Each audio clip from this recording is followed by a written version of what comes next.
Ponto da notícia. Mercedes conectada a um ponto.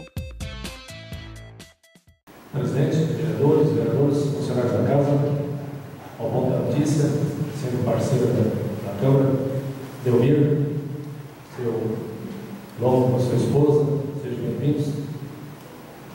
Adilson, quero aproveitar a oportunidade, Adilson, e parabenizar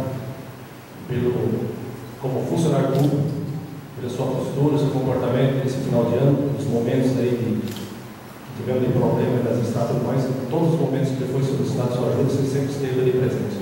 Meus parabéns pela sua postura de funcionário público. Aproveitar a tribuna, nós estamos passando por uma situação bem complicada com relação ao Hospital Bom Jesus. Estamos na iminência de aquele hospital fechar. Um hospital que atende 400 a 500 mil pessoas ano. Desculpa, 400 a 500 mil pessoas, que é a área de atuação dele, está na iminência de fechar, devido à questão das parcerias que não estão sendo cumpridas, principalmente o governo federal.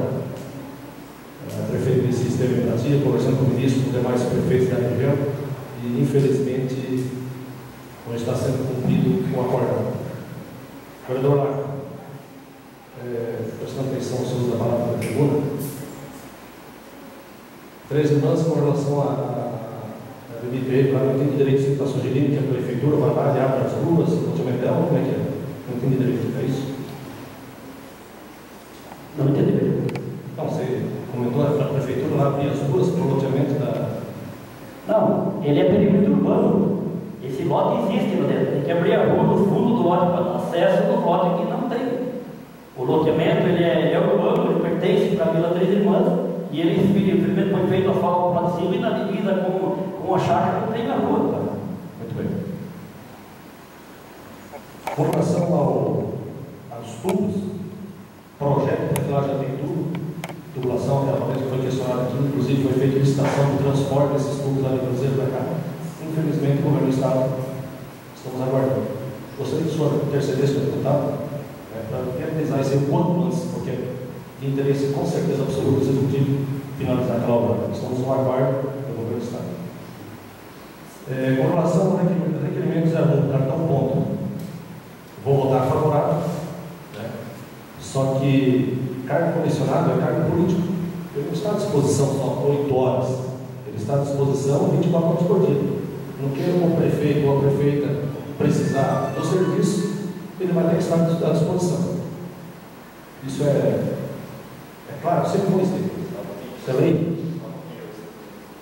Agora, eu sugiro que aqui na Câmara, presidente, ao invés do ofício, que não aparece na sessão, manda um ofício, está tratando de assunto particular, nós temos que questionar, dizer o que é o assunto particular. Porque nós somos fiscais do povo aqui, nós temos que dar exemplo. Nós temos que aparecer para justificar o nosso salário e o nosso pedido de volta para o cidadão. Entendeu? Não está aí, todo mundo sabe que vereadores desta casa, ao invés de estar aqui trabalhando, estavam pensando. Certo? Ao requerimento 02, com relação aos pneus, eu tenho certeza que foi feito um boletim. Vamos aguardar, a polícia está investigando. Só que sou a favor também. Vamos solicitar ao executivo que faça a prestação de contas de que pé está. Mas cabe à polícia fiscalizar esse fato. Quero esse exposto. Muito obrigado. Ponto da notícia. Mercedes conectada a um ponto.